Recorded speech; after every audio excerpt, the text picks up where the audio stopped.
Welcome to your deep dive. Today we're taking a look at cyberbullying in Malaysia. And wow, we got some intense research on this one. Should be interesting to say the least. Yeah, definitely intense. We're talking about a huge problem, with very real consequences. Yeah. Especially now with social media so ingrained in Malaysian society, it's almost impossible to escape. Right. Cyberbullying. I mean, we all kind of know what that means, right? Like sending a mean message or something.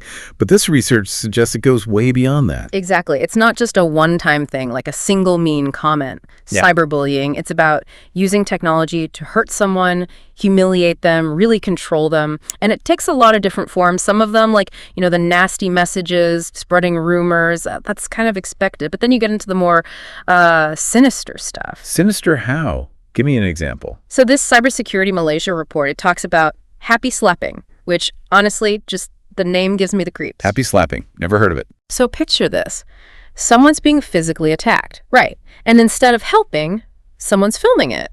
Not to get evidence or anything, but to share the video online, to humiliate the victim. It's like bullying, but with this whole other level, because it can go viral and just follow someone forever. Their digital life is never the same. Oh, wow.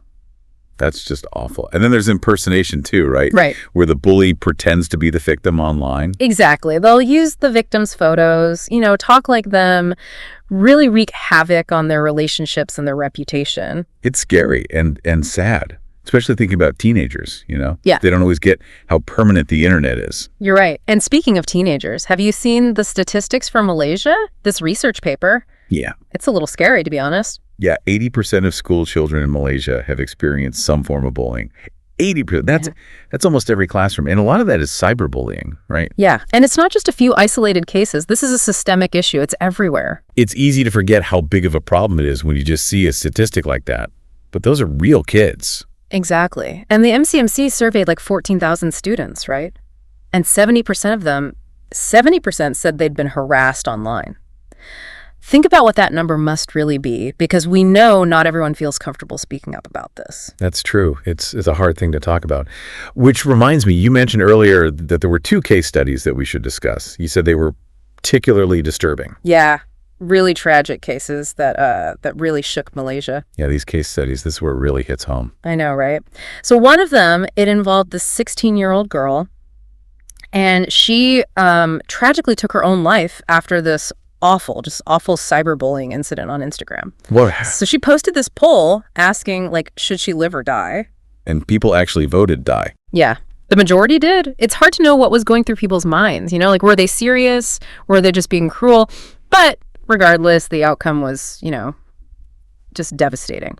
And it sparked this huge national conversation about cyberbullying, mental health, the role of social media. I mean, it really made people stop and think. Social media can be so powerful, and we treat it so casually sometimes. For sure.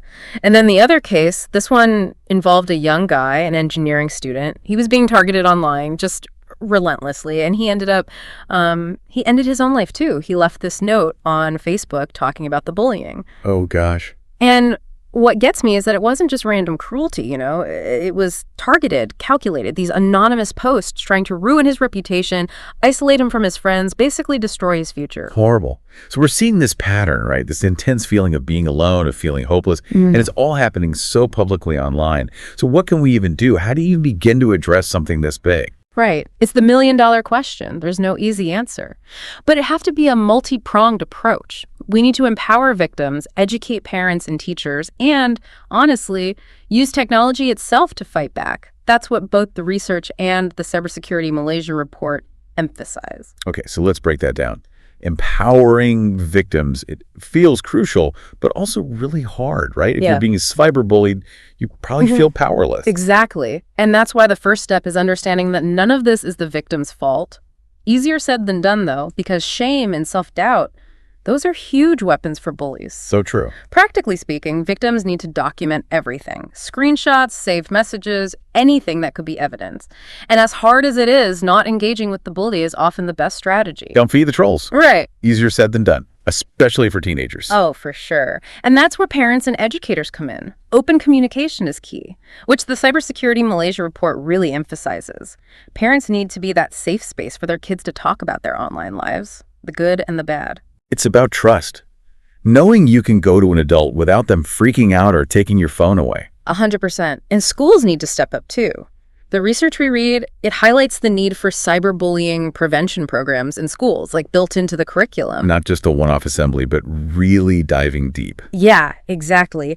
We're talking about teaching students how to recognize cyberbullying, understand its impact, and then how to report it effectively.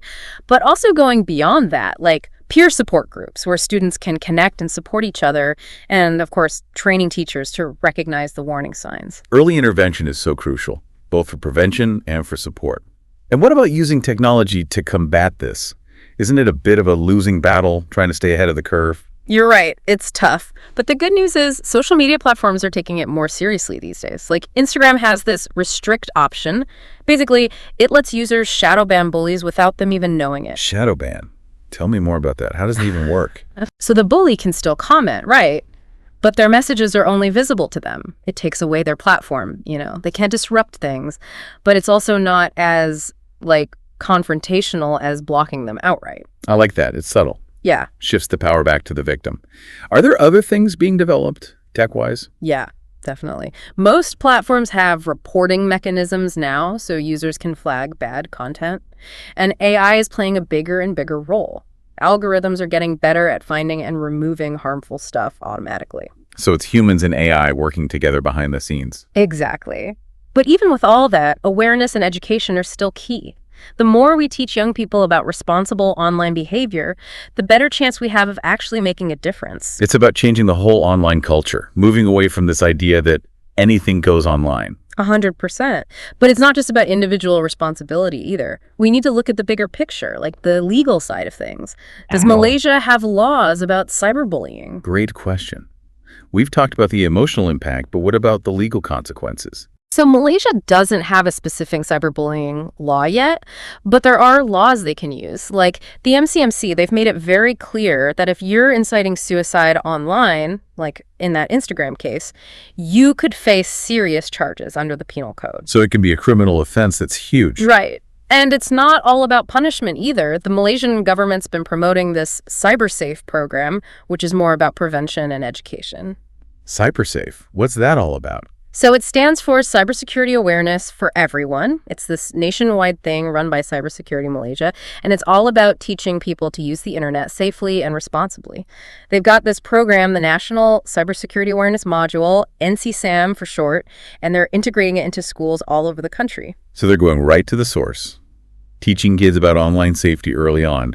What's actually in this NCSAM thing? It's pretty comprehensive, covers everything from social media basics and online safety to digital citizenship, online ethics, and a big chunk of it is about cyberbullying. And it's designed differently for different age groups, starting in primary school and going all the way up through high school. Makes sense. Yeah. A 7-year-old online is totally different from a 17-year-old. Mm-hmm. What are some of the big takeaways they're trying to get across?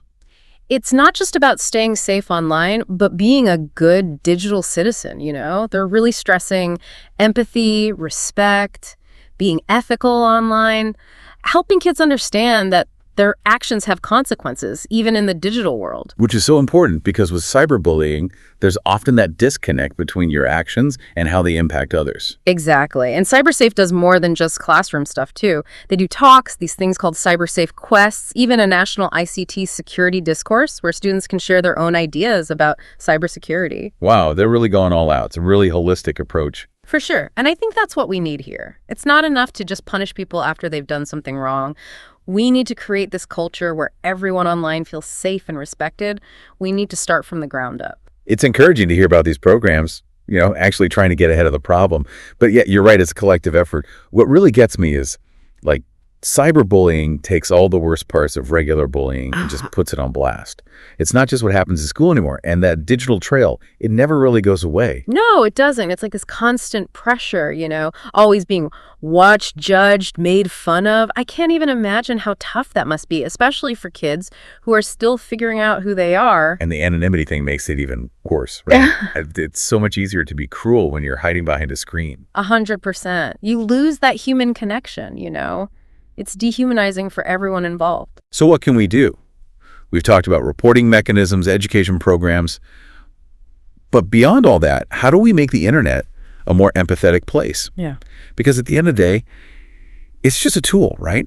It's how we use it that matters. You said it. It all comes down to being responsible, teaching kids and adults too, to think about their online behavior, to have empathy for others. And that starts with conversations like this, right? Talking about it, raising awareness. Absolutely. Well, we've covered a lot of ground today. Statistics, real-life stories, potential solutions. But honestly, I think the biggest takeaway here is just how important awareness is. Knowing what cyberbullying is, how it impacts people, and how to actually do something about it, whether you're a parent, a teacher, a friend. That's where change starts. I completely agree. The more we talk about this, the less power it has. Cyberbullying thrives in the silence. That's a really good point. To everyone listening, we hope this deep dive has given you a better understanding of cyberbullying in Malaysia. As you learn more and continue this conversation, ask yourself, what role can I play in making the internet a kinder, more compassionate place for everyone?